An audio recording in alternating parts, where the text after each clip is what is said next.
సాక్షాత్ TDP chief వాళ్ళ అబ్బాయి గారిని కూడా ఓడించింది. ఆ గవర్నమెంట్ చేసిన ఇంప్లికేషన్ వల్ల మీ మీద ఎంత రిపల్షన్ పడిందో మాకు తెలుసు. క్యాపిటల్ అనేది పోయింది, సరే పోతే వైజాగ్ పోయింది. ఈరోజు జగన్మోహన్ రెడ్డి గారు తాడేపల్లిలో నివసిస్తున్నారు. నెక్స్ట్ గవర్నమెంట్ వస్తుంది, గవర్నమెంట్ ఆఫీసెస్ అన్ని వైజాగ్కి వెళ్ళిపోతాయి. మోస్ట్ ఆఫ్ ద డెవలప్మెంట్ మళ్ళీ ఆగిపోతుంది. అంటే నేను మన కాన్స్టిట్యున్సీ గురించి మాట్లాడుతున్నాను sir, not about the other things.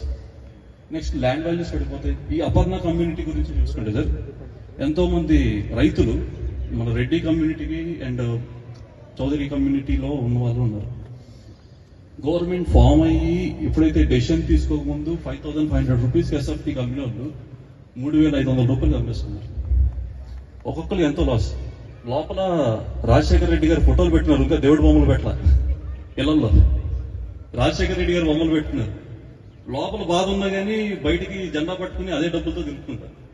అనేది మనం ఏదైతే చెట్టు పెరిగిందో కొమ్మలు నరికేసుకుని, కొమ్మలు అనేవి ఏదైతే డబ్బులు ఉన్నాయో ఆ డబ్బుల్ని కూడా వేస్ట్ చేసుకుని మళ్ళీ వైసీపీ కోసం తిరుగుతున్నాం.